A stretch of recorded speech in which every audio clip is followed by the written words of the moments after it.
we see the lady here with essential tremor, and what are you noticing? Her head is wobbling all the time. Looks like a bobblehead doll. Okay? Notice that when she sticks her hands out, there's no intention tremor. In her lap, there's not really any resting tremor.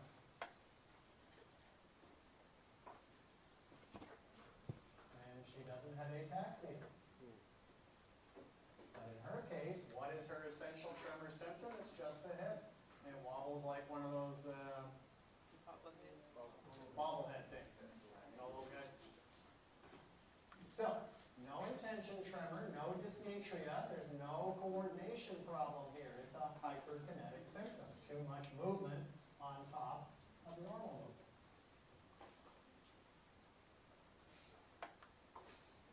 And that brings us to dystonia. And dystonia what? Definitely would be hyperkinetic.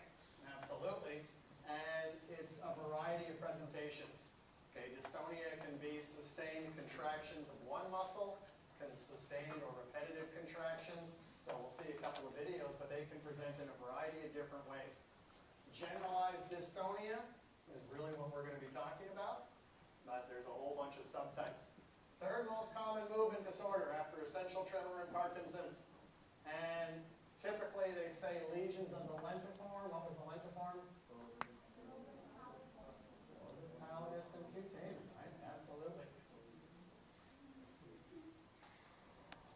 You can't tell now, but Paula Schneider spent 12 years in excruciating pain, unable to control her own movements. Paula has dystonia, a common movement disorder that affects about 250,000 Americans. Dystonia causes involuntary muscle contractions and sometimes painful movements or postures. For the most severe and disabling cases, standard treatments often fail, and there's no known cure. Paula's dystonia got so bad she couldn't sit or walk. Her relationship suffered. She had to quit her job. When my dystonia was at its worst, I absolutely felt like I was a prisoner in my own body. I couldn't do... What you're supposed to be noticing out of this is that there's absolutely nothing wrong with her here. Any of the things that I had normally no just movement, taken for granted, speech is such fine, as walking, everything is totally fine here. sitting, any physical activity at all.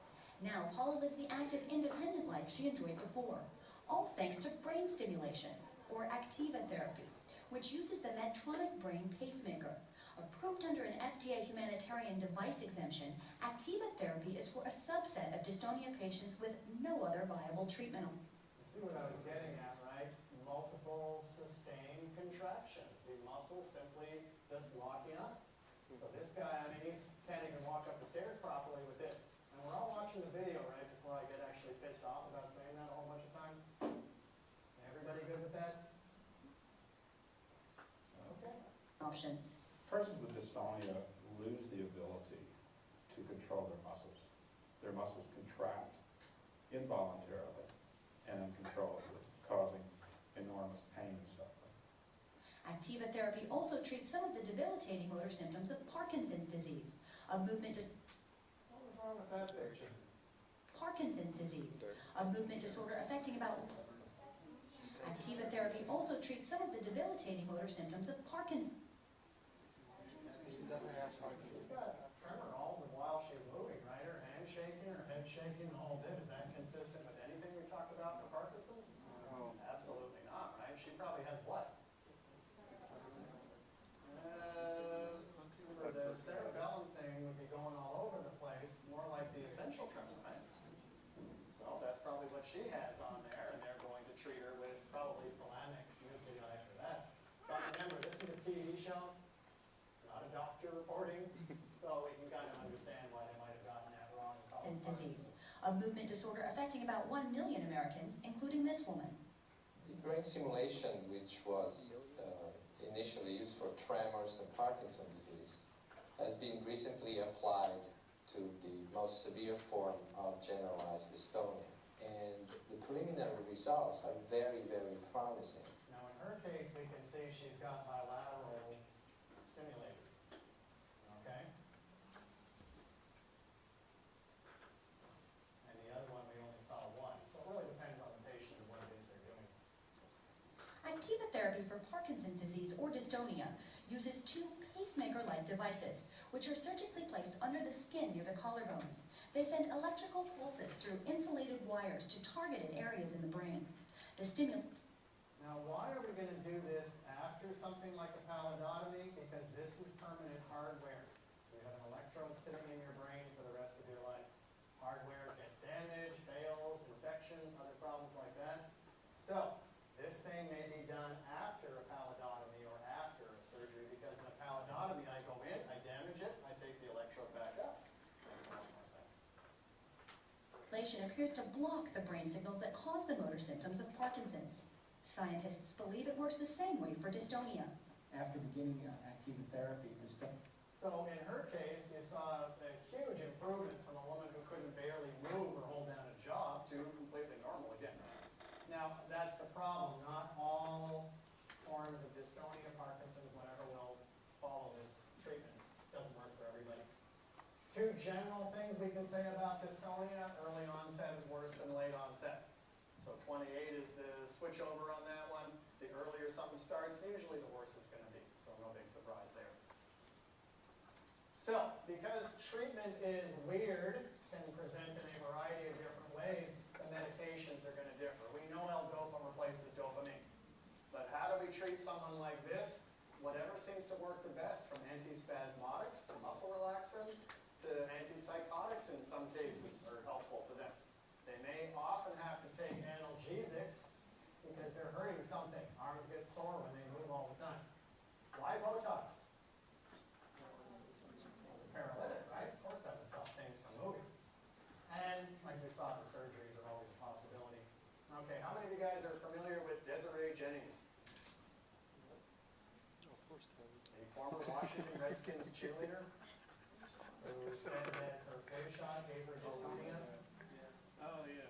You didn't get that one? All right, well, that's what she claimed. She got a flu shot, and then 10 days later she got dystonia. So we'll pop over to Jamaica to get some clarification on that. So as you guys out there may already know that Desiree Jennings' muscle spasms get fixed now. Now she walks sideways, and to top it off now, she speaks in an Australian accent. Jennings claimed she developed a rare muscle disorder called dystonia after getting a seasonal flu shot.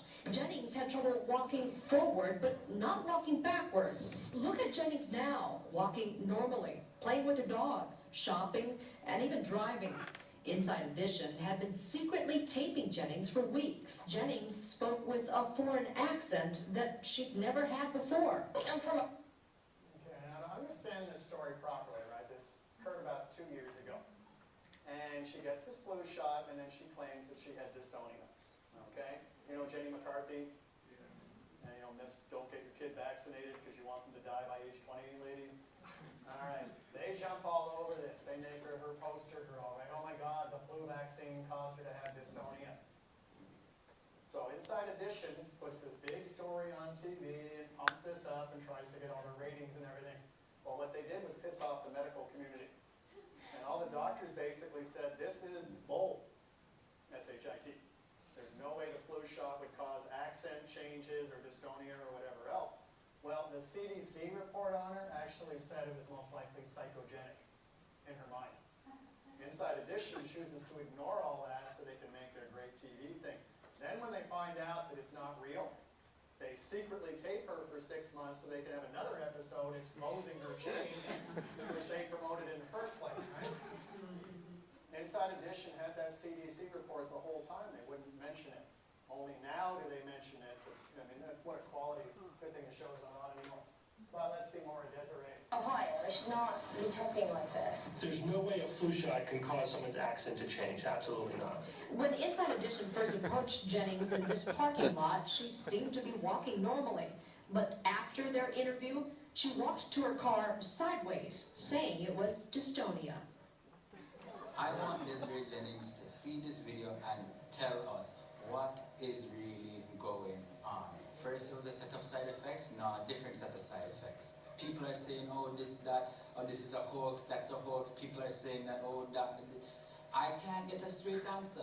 Well, I don't say completely remember. I still have a lot of cognitive issues. Inside Edition obtained this official report on Jennings' case by the Centers for Disease Control.